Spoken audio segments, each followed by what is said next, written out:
প্রথমেই দেখে নেব আজকের সংবাদ শিরোনাম। জানাবো আজকের বাছাই করা গুরুত্বপূর্ণ তাজা খবর। শুরুতেই হেডলাইন্স। ভাবঘুরের ব্যাগ থেকে উদ্ধার শতাধিক ভোটার কার্ড, ভোটের আগে ছড়ালো চাঞ্চল্য। 5 বছরের শিশুকন্যাকে ধর্ষণ, 14 কিশোরের কি ঘটেছিল সেদিন, শোরগোল বাংলায়। রাজ্যের হাসপাতালের নিরাপত্তা ব্যবস্থা খতিয়ে দেখতে পুলিশের সঙ্গে বৈঠকে মুখ্য সচিব। নাবালক ছেলেকে দিয়ে পাচারের চেষ্টা মায়ের, বসিরহাট সীমান্তে উদ্ধার 1.5 কোটি টাকার বেশি সোনা। কিশোরীকে শৌচালয়ে নিয়ে যান ধৃত যুবকী, মিলল সিসিটিভি ফুটেজ। এসএস ক্যাম্প কাণ্ডে ডিএনএ পরীক্ষা চাইছে পুলিশ। ধেয়ে আসছে ঘূর্ণিঝড় মান্থা, কোন দেশ দিল এই নাম? আসছি বিস্তারিত খবরে। ভাবঘুরের ব্যাগ থেকে উদ্ধার শতাধিক ভোটার কার্ড, ভোটের আগে ছড়ালো চাঞ্চল্য। রাজ্যের আসন্ন নির্বাচনের আগে ভোটার তালিকা সংশোধনের প্রক্রিয়ার মধ্যে কল্যাণীর এক ভবঘুরে ব্যক্তির ব্যাগ থেকে শতাধিক ভোটার কার্ড উদ্ধার হওয়ায় ব্যাপক চাঞ্চল্য ছড়িয়েছে।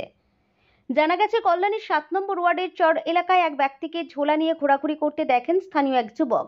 অচেনা ওই ব্যক্তির উপর সন্দেহ হওয়ায় তাকে জিজ্ঞাসাবাদ করা হয়। তখনই তার ব্যাগ থেকে বিপুল সংখ্যক ভোটার কার্ড পাওয়া যায়। উদ্ধার হওয়া কার্ডগুলি আসল নাকি নকল তা নিয়ে প্রশ্ন উঠছে। এরপরে স্থানীয় ওই ব্যক্তিকে আটক করে পুলিশকে খবর দেন। পুলিশ এসে তাকে নিজেদের হেফাজতে নেয়। পুলিশের প্রাথমিক জিজ্ঞাসাবাদে জানা যায়, ওই ব্যক্তির নাম উত্তম দাস, তিনি হিন্দমোটরের বাসিন্দা।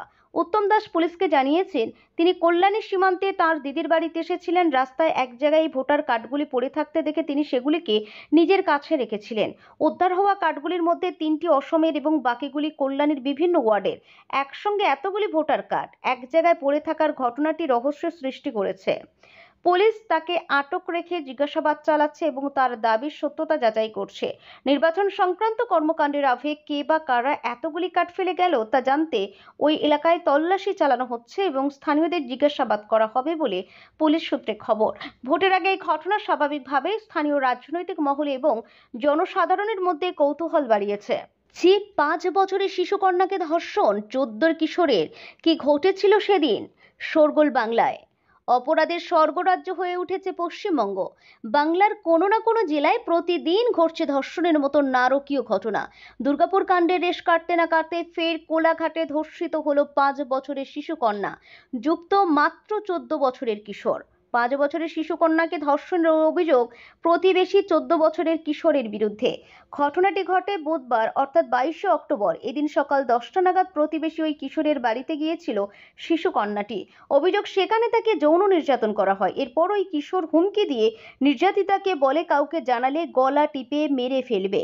শিশুকন্যাটির মা জানান, সকালে টিউশন পড়তে গেছিল তার মেয়ে, সেখান থেকে ফিরেই ওই প্রতিবেশীর বাড়িতে খেলতে গিয়েছিল। সেখানেই ঘটে এই নারকীয় ঘটনা। রাত্রিবেলা যখন বাচ্চাটি ওর মাকে জানায় তার ব্যথা হচ্ছে, তখন শিশুকন্যাটি সমস্ত কথা খুলে বলে। তারপরে সকালে ওই প্রতিবেশীর বাড়িতে কিশোরকে জিজ্ঞাসা করতে সে সব স্বীকার করে। নির্যাতিতার পরিবার অভিযুক্তের বাড়িতে গেলে তাদের উপর হামলা চালানোর অভিযোগ উঠেছে। এই ঘটনাকে কেন্দ্র করে শোরগোল পড়ে যায় পূর্ব মেদিনীপুর জেলার কোলাঘাটে। কোলাঘাট থানায় লিখিত অভিযোগ দায়ের করেন নির্যাতিতার মা। অভিযোগের ভিত্তিতে পুলিশ ওই কিশোরকে জুভেনাইল আইনের আওতায় এনেছে এবং শুক্রবার জুভেনাইল আদালতে পেশ করা হবে। পুলিশ এও জানিয়েছে, শিশুকন্যার মেডিকেল পরীক্ষার ব্যবস্থা করা হবে এবং বিষয়টি নিয়ে ইনভেস্টিগেশনও হবে। শিশুকন্যার মা জানিয়েছে, এই ঘৃণ্য অপরাধ করা অপরাধীর যেন কঠিন শাস্তি হয়। তবে অভিযুক্তের মা জানান, তিনি এ বিষয়ে কিছুই জানেন না। ঘটনাটি শোনার পর থেকে কান্নায় ভেঙে পড়েন তিনি। রাজ্যের হাসপাতালের নিরাপত্তা ব্যবস্থা খতিয়ে দেখতে পুলিশের সঙ্গে বৈঠকে মুখ্য সচিব। আরজিকরের ঘটনার পরে রাজ্যের স্বাস্থ্য কেন্দ্রের নিরাপত্তা নিয়ে আমূল পরিবর্তনের পথে হেঁটেছে রাজ্য সরকার। পরিকাঠামোগত ব্যবস্থা থেকে সাধারণ নিরাপত্তা সব দিকে একাধিক পদক্ষেপ নেওয়া হয়েছে। একাধিকবার সেই ব্যবস্থা খতিয়ে দেখার কাজও হয়েছে। ফের একবার রাজ্যের জেলা স্তর থেকে শহরের সব হাসপাতালের নিরাপত্তা ব্যবস্থা খতিয়ে দেখবেন মুখ্য সচিব মনোজ। শনিবার নবান্নে হাসপাতালে নিরাপত্তা সংক্রান্ত বৈঠক ডেকেছেন মুখ্য সচিব। এই বৈঠকে থাকবেন স্বাস্থ্য সচিব নারায়ণ স্বরূপ নিগম সহ স্বাস্থ্য অধিকর্তা। সব সিএমওএইচ, সব হাসপাতালের সুপার, পুলিশের শীর্ষ কর্তারা, সব জেলা শাসক ও পুলিশ সুপাররা, ডিজি রাজীব কুমার, কলকাতা পুলিশের কমিশনার মনোজ ভার্মা ও সুরক্ষা ব্যবস্থার সঙ্গে যুক্ত সব দপ্তরের সচিবরাও থাকবেন এই বৈঠকে। আরজি করের ঘটনার পর হাসপাতালগুলির নিরাপত্তা ব্যবস্থা আমূল বদলে ফেলা হয়েছে। তারপরেও সম্প্রতি হাসপাতালে দুষ্কৃতীদের তাণ্ডব, জুনিয়র ডাক্তারদের উপর হামলা সহ বেশ কিছু অপ্রীতিকর ঘটনা ঘটেছে। সেই পরিপ্রেক্ষিতেই এই বৈঠক বলে মনে করা হচ্ছে। মেডিকেল কলেজ থেকে মহকুমা স্তরের হাসপাতাল পর্যন্ত সুরক্ষা ব্যবস্থা খতিয়ে দেখা হবে। কোথায় কি ধরনের খামতি রয়েছে তা যাচাই করে দেখা হবে। সব বড় হাসপাতালেই সিসিটিভি বসানো হয়েছে। হাসপাতাল হোস্টেল চত্বরে পর্যাপ্ত আলোর ব্যবস্থা করা হয়েছে। যথেষ্ট সংখ্যক নিরাপত্তা রক্ষী থাকা সত্ত্বেও কেন এই অপ্রীতিকর ঘটনাগুলি ঘটছে তার প্রাথমিক রিপোর্টও চেয়েছেন মুখ্য সচিব। হাসপাতাল কর্তৃপক্ষ, পুলিশের তরফে এই রিপোর্ট দেওয়া হবে। নাবালক ছেলেকে দিয়ে পাচারের চেষ্টা মায়ের। বসিরহাট সীমান্তে উদ্ধার 1.5 কোটি টাকার বেশি সোনা। নাবালক ছেলের হাতে একটি ব্যাগ দিয়ে সীমান্তের কাছে সেটি রেখে আসতে বলেছিলেন মা। মায়ের কথা মেনে সেই ব্যাগ সীমান্তের বলে দেওয়া নির্দিষ্ট জায়গায় রাখতে গিয়েছিলেন 12 বছরের ওই কিশোর। সে সময় বিএসএফ জওয়ানদের নজরে আসে ওই কিশোরকে। সেই ব্যাগ তল্লাশি করতেই হতবাক হন কর্তব্যরত জওয়ানরা। ব্যাগ থেকে বেরিয়ে পড়ে 11টি সোনার বিস্কুট। চাঞ্চল্যকর ঘটনাটি ঘটেছে উত্তর 24 পরগনার বসিরহাটে। ওই কিশোরকে পরে বমাল গ্রেপ্তার করা হয়। বসিরহাটের স্বরূপনগর থানার ভারত বাংলাদেশ সীমান্তবর্তী দহরকান্দা এলাকায় বাড়ি ওই কিশোরের। স্থানীয় একটি স্কুলের 6ষ্ঠ শ্রেণীর ছাত্র সে। পুলিশ ও বিএসএফ সূত্রে জানা গিয়েছে, মা শারবিন মোল্লার সঙ্গে ওই নাবালক সীমান্ত এলাকায় গিয়েছিল।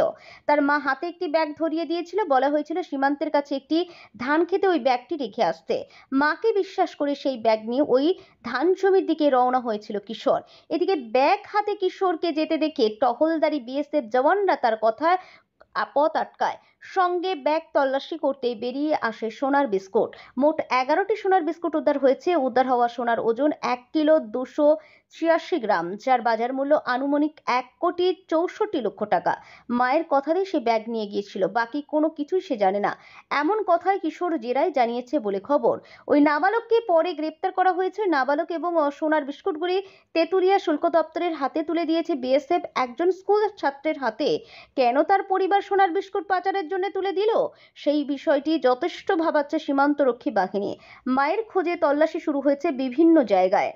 কিশোরীকে শৌচালয়ে নিয়ে যান ধৃত যুবককে, মিলল সিসিটিভি ফুটেজ। এসএসকেএম কাণ্ডে ডিএনএ পরীক্ষা চাইছে পুলিশ। এসএসকেএম হাসপাতালে কিশোরীকে যৌন হেনস্থার ঘটনায় ধৃত যুবককে 7 দিনের পুলিশে হেফাজতের নির্দেশ দিল আদালত। শুক্রবার তাকে পক্সো আদালতে হাজির করানো হয়েছিল। পুলিশের তরফে ডিএনএ পরীক্ষার আবেদন জানানো হয়। চাওয়া হয়েছে গোপন জবানবন্দি নেওয়ার অনুমতি। 31শে অক্টোবর পর্যন্ত ধৃতকে পুলিশে হেফাজতে রাখতে চলেছে আদালত। এসএসকেএম হাসপাতালে চিকিৎসক পরিচয় দিয়ে 15 বছরের কিশোরীকে শৌচালয়ে নিয়ে যাওয়ার অভিযোগ উঠেছিল যুবকের বিরুদ্ধে। বুধবার দুপুরে ওই কিশোরী চিকিৎসার জন্য হাসপাতালের বহির্বিভাগে গিয়েছিল। অভিযোগ, হাসপাতালের ট্রমা কেয়ার সেন্টারের পেছন দিকের শৌচালয়ে নিয়ে গিয়ে তাকে যৌন হেনস্থা করা হয়। কিশোরীর চিৎকারে লোকজন ছুটে এলে ধরা পড়ে যান যুবক। বুধবারই তাকে গ্রেপ্তার করা হয়। পক্সো আইনে রুজু করা হয় মামলা। ধৃতকে প্রথমে 1 দিনের পুলিশে হেফাজতের নির্দেশ দেওয়া হয়েছিল। শুক্রবার পক্সো আদালতে হাজির করানো হয় তাকে। অভিযুক্তের আইনজীবী দিব্যেন্দু ভট্টাচার্যের সওয়াল, জবানবন্দি নেওয়া হয়ে গিয়েছে, তারপরেও হেফাজতে নেওয়ার কি প্রয়োজন? দুপক্ষের সওয়াল জবাব শেষে অভিযুক্তকে 7 দিন পুলিশি হেফাজতে থাকতে বলেছে আদালত। পুলিশ সূত্রে জানা গিয়েছে, ইতিমধ্যে হাসপাতাল চত্বরের একাধিক সিসি ক্যামেরার ফুটেজ সংগ্রহ চলছে। তদন্তকারীদের যুবক যে ওই কিশোরীকে নিয়ে শৌচালয়ের দিকে যাচ্ছেন তা ফুটেজে দেখা গিয়েছে। প্রাথমিক তদন্তের পর পুলিশ ডিএনএ পরীক্ষায় আগ্রহী। গোপন জবানবন্দিও নিতে চান আধিকারিকেরা। এছাড়া রাজ্যের স্বাস্থ্য দপ্তর এই ঘটনায় হাসপাতাল কর্তৃপক্ষের কাছ থেকে পৃথকভাবে রিপোর্ট চেয়েছে। জানা গিয়েছে, অভিযুক্ত অতীতে যুবক শম্ভুনাথ পণ্ডিত হাসপাতালের অস্থায়ী কর্মী ছিলেন। সেই সূত্রে এসএসকেএম ও তার যাতায়াত ছিল। বুধবার হাসপাতাল চত্বরে ঠিক কি ঘটেছিল, কিভাবে কিশোরীকে শৌচালয়ে নিয়ে গেলেন অভিযুক্ত, জোর করেছিলেন কিনা, অন্য কেউ এই ঘটনার সঙ্গে জড়িত কিনা, সে সব দিক খতিয়ে দেখা হচ্ছে।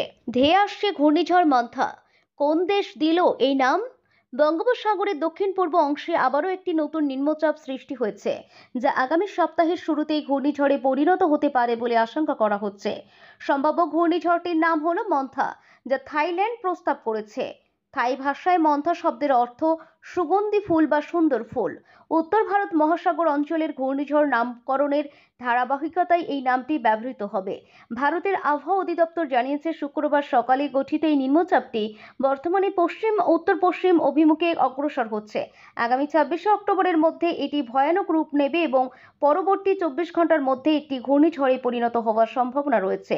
এর প্রভাবে দক্ষিণ ভারতের উপকূলীয় রাজ্য তামিলনাড়ুতে ইতিমধ্যেই ব্যাপক বৃষ্টিপাত শুরু হয়েছে। আবহাওয়া দপ্তর সোমবার অর্থাৎ 27শে অক্টোবর 2025-এর জন্য চেন্নাই, তিরুভাল্লুর এবং রানীপেট জেলায় অরেঞ্জ অ্যালার্ট জারি করেছে। ওই দিন এলাকাগুলিতে অতি ভারী থেকে অতি ভারী বৃষ্টি হতে পারে বলে পূর্বাভাস দেওয়া হয়েছে। এর পাশাপাশি উপকূল জুড়ে দমকা হাওয়া বইতে পারে, যা ঘন্টায় 60 থেকে 70 কিমি বেগে পৌঁছাতে পারে। এই ঘূর্ণিঝড়ের আশঙ্কা এমন এক সময় দেখা দিয়েছে যখন তামিলনাড়ুতে উত্তর পূর্ব মৌসুমী বায়ু পুরোপুরি সক্রিয়। আইএমডি জানিয়েছে, রাজ্যের বিভিন্ন অভ্যন্তরীণ জেলায় ভারী বৃষ্টি হচ্ছে, বিশেষ করে কোয়েম্বাটুর, নীলগিরি, এরোড, তিরুপাতুর, ভেলোর এবং রানীপেটে। মৌসুমী বায়ুর এই সক্রিয়তা এবং বঙ্গোপসাগরে গঠিত নিম্নচাপ পারস্পরিক প্রভাবে রাজ্য জুড়ে বৃষ্টির তীব্রতা আরও বাড়ছে।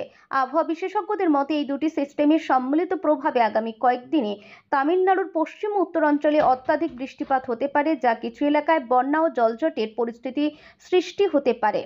ঘূর্ণিঝড় মন্থার সম্ভাব্য আঘাতের আগে থেকেই রাজ্য প্রশাসন সতর্কতামূলক পদক্ষেপ নিয়েছে। চেন্নাই কর্পোরেশন সোমবার স্কুল বন্ধ রাখার ঘোষণা দিয়েছে, যাতে শিশুদের নিরাপত্তা নিশ্চিত করা যায় এবং অপ্রয়োজনীয় যাতায়াত কমানো যায়। জরুরি পরিষেবাগুলি প্রস্তুত রাখা হয়েছে এবং উপকূলীয় এলাকায় মৎস্যজীবীদের সমুদ্রে যেতে নিষেধ করা হয়েছে।